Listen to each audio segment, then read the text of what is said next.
Everyone, मैं हूं Suman Roy and welcome back to my channel. आज हमारे वीडियो का जो टॉपिक है वो सन इन भरणी नक्षत्र के ऊपर रहेगा। मैंने सन इन अश्विनी नक्षत्र ऑलरेडी डिस्कस कर दिया था, ठीक है। तो अगर आप वो वीडियो देखना चाहते हो तो आई बटन पे क्लिक करके देख सकते हो। पर उससे पहले अगर अभी तक आप लोगों ने मेरे चैनल को सब्सक्राइब नहीं किया है then please subscribe to the astro Vidyalaya channel and also press the bell icon, ताकि इस चैनल से रिलेटेड कोई भी वीडियोस आप मिस ना करें। और अगर आप मुझसे कोई भी पर्सनल कंसल्टेशन लेना चाहते हैं तो अभी आप लोग डिस्क्रिप्शन सेक्शन में चले जाइए, वहाँ से आपको सब डिटेल्स मिल जाएगा।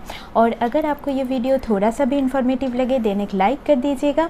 कॉमेंट में अपना ओपिनियन ज़रूर बताइए कि वीडियो कैसा लगा, और वीडियो को जो लोग एस्ट्रोलॉजी फॉलो करते हैं उन लोगों के साथ ज़रूर शेयर कीजिएगा। हमेशा खुश रहिए, यही प्रार्थना के साथ डिस्कशन पे चलते हैं। अब देखिए, अगर सन आपके भरणी नक्षत्र में प्लेस्ड है तो यहाँ पे सन मतलब आपके मेष राशि में प्लेस्ड है। तो यहाँ पे एरीज में अगर सन प्लेस्ड है तो वो कहीं ना कहीं एग्जॉल्टेटिव माने जाएंगे, पर यहाँ पे एग्जॉल्टेशन डिग्री से ये थोड़े से आगे बढ़ गए हैं। मतलब यहाँ पे सन अगर अश्विनी नक्षत्र में प्लेस्ड होते तो कंप्लीट एग्जॉल्टेशन में वो हम मानते, पर फिर भी यहाँ पे सन का प्लेसमेंट अच्छा ही हम लोग मानेंगे। अब देखिए, सन क्या रिप्रेजेंट करता है। सन कहीं ना कहीं आपकी पर्सनैलिटी, आपके सेल्फ कॉन्फिडेंस, आपके सेल्फ वर्थ को ये दिखाता है। आपके लाइफ में जो भी फादर है, फादर फिगर जैसे जो भी पर्सन है या फिर ऑथोरिटी फिगर्स हैं आपके लाइफ में, उनके साथ आपका कैसा रिलेशन है वो भी हम सन के प्लेसमेंट से पता कर सकते हैं। सन जैसे कि आपके अंदर का जो ईगो, आपके अंदर का जो प्राउड, वो भी दिखाता है। सन देखिए नेचुरल आत्मा कारक प्लैनेट है, तो इसीलिए बहुत ज़्यादा सन का प्लेसमेंट आपके कुंडली में बहुत ज़्यादा इम्पॉर्टेंट और मायने रखता है। यहाँ पे देखिए, आपके लिए कौन सा करियर बहुत ज़्यादा अच्छा रहेगा वो भी सन के प्लेसमेंट से हम पता कर सकते हैं, क्योंकि कहीं ना कहीं सन करियर को भी दिखाता है, नेचुरल आत्मा कारक है। आपके लिए सोल लेवल पे कौन सा काम बहुत अच्छा रहेगा वो हम सन के प्लेसमेंट से पता कर सकते हैं। इसीलिए देखिए, नक्षत्र को देखना बहुत ज़्यादा इम्पॉर्टेंट है कि सन कौन से नक्षत्र में प्लेस्ड है, और विदाउट नक्षत्र कोई भी रीडिंग कंप्लीट नहीं होता, ठीक है। अब देखिए, सन अगर आपके भरणी नक्षत्र में प्लेस्ड है तो यहाँ पे भरणी नक्षत्र मतलब भरणी नक्षत्र के लॉर्ड है वेनस, तो सन वेनस रूल नक्षत्र में प्लेस्ड है। और ये नक्षत्र सेकंड नंबर नक्षत्र है। इस नक्षत्र का जो सिंबल है वो है फीमेल वैजिना या फिर योनि, और इस नक्षत्र का एक एनिमल सिंबल भी है, वो है एलिफेंट।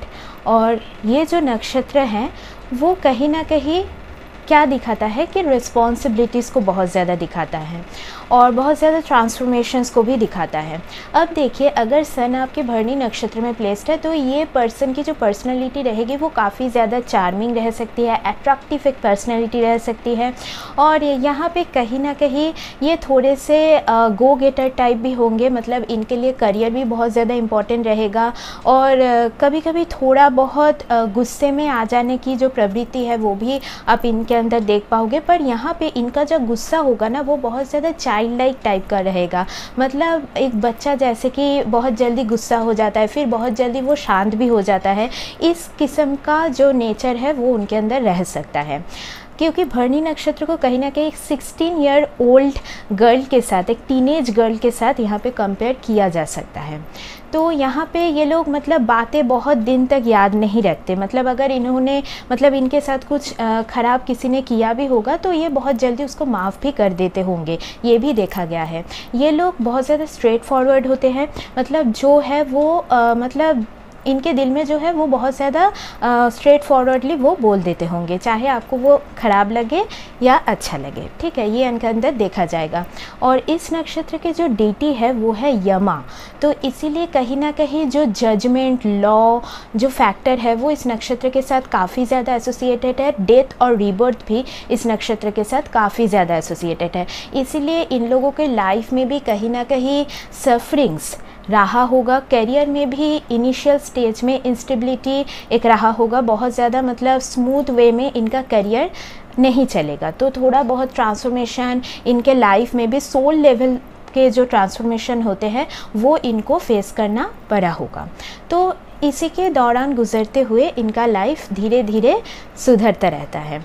अब देखिए, यहाँ पे कोई भी ऐसा प्रोफेशन जो चाइल्ड केयर या फिर चाइल्ड बर्थ से रिलेटेड है, मतलब गायनोकोलॉजिकल कोई भी प्रोफेशन इनके लिए अच्छा हो सकता है, मेडिकल प्रोफेशन, इंजीनियरिंग प्रोफेशन या फिर software technical related profession, law से रिलेटेड कोई भी प्रोफेशन इनके लिए बहुत ज़्यादा अच्छा हो सकता है। अब देखिए क्रिएटिविटी से रिलेटेड प्रोफेशंस, मीडिया रिलेटेड कोई भी प्रोफेशन भी इनके लिए अच्छा रह सकता है क्योंकि वेनस रूल नक्षत्र में है। अब देखिए इनके फादर भी इसी प्रोफेशन में हो सकते हैं।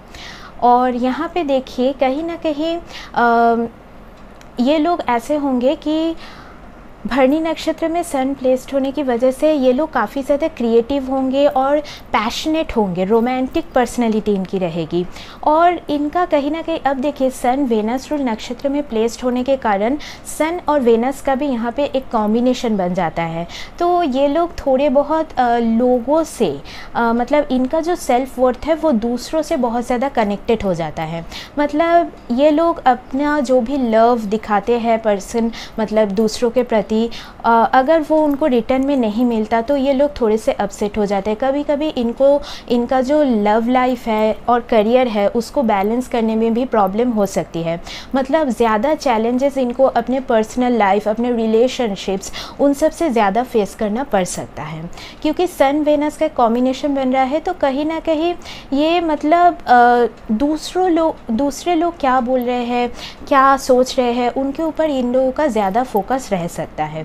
तो इस वजह से थोड़ा बहुत प्रॉब्लम हो सकता है। पर अगर मैं पॉजिटिव पॉइंट ऑफ व्यू से देखूं तो कहीं ना कहीं ये लोग बहुत ज़्यादा क्रिएटिव पर्सनैलिटी के होते हैं, बहुत ज़्यादा मतलब सॉफ्ट नेचर पर्सन होते हैं और इसीलिए इन लोगों की ज़िंदगी में शायद सफरिंग भी काफ़ी ज़्यादा रह सकती है। देखिए यहाँ पे भरणी नक्षत्र में प्लेस्ड है तो कहीं ना कहीं इन लोगों का इंटरेस्ट ऑकल्ट रिलेटेड साइंस या फिर एस्ट्रोलॉजी, टैरो कार्ड रीडिंग, इनके ऊपर भी इनका इंटरेस्ट सोल लेवल पे काफ़ी ज़्यादा हो सकता है क्योंकि इस नक्षत्र के जो डेटी है वो है यमा। तो इसीलिए डेथ और रिबर्थ ऑलरेडी इस नक्षत्र के साथ एसोसिएटेड है। इसीलिए कहीं ना कहीं इनके लाइफ में जो भी सफरिंग्स, जो भी ट्रांसफॉर्मेशन आता है या फिर मेजर ट्रांसफॉर्मेशन इनके लाइफ में ज़रूर आया होगा तो उसको भी ये लोग बहुत अच्छी तरीके से सामना करने की इनके अंदर विल पावर भी रहती है, इनके अंदर करेज भी रहती है और ये लोग किसी भी चीज़ से बहुत जल्दी हार नहीं मानते हैं। तो ये बहुत ज़्यादा एक पॉजिटिव पॉइंट है। पर यहाँ पे मेन थिंग यही है कि थोड़ा बहुत रिलेशनशिप में ईगो बैटल्स हो जाना, इसकी वजह से रिलेशनशिप ख़राब हो जाना, ये थोड़ा बहुत देखा जा सकता है।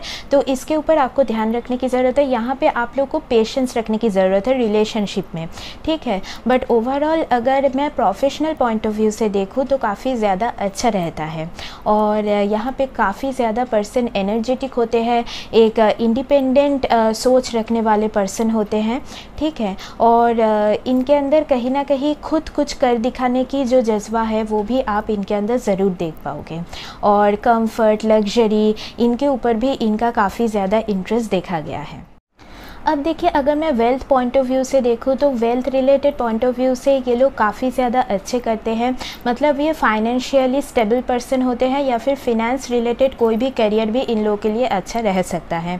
पर यहाँ पे देखिए सन वेनस रूल नक्षत्र में होने के कारण ये दिखाता है कि पर्सन का जो सोल है वो कहीं ना कहीं रिलेशनशिप लोगों के साथ बनाना चाहता है, ठीक है। मतलब तो इसी वजह से मतलब ये लोग ऐसे नहीं होते कि बिल्कुल अकेले ज़िंदगी बिताना पसंद करेंगे, ऐसे नहीं होते।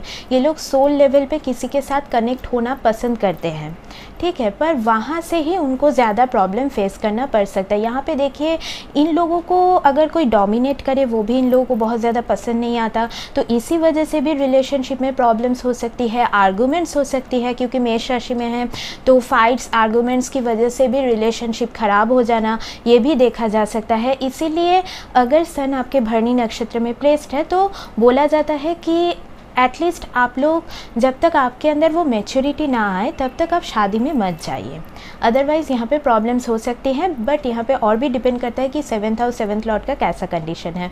बट ओवरऑल अगर मैं मेटेरियलिस्टिक पॉइंट ऑफ व्यू से देखूँ तो सन इन भरणी नक्षत्र वाले बहुत अच्छे करते हैं। पर कहीं ना कहीं इनका जो प्रॉब्लम है वो इनके पर्सनल लेवल पर ज़्यादा रहता है।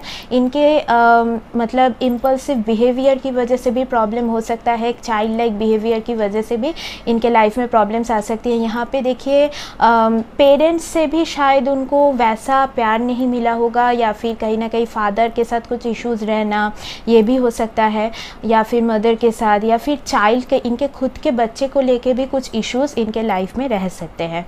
तो ओवरऑल ये पूरा जो चार्ट है वो एनालाइज करने के बाद ही हम पता कर सकते हैं।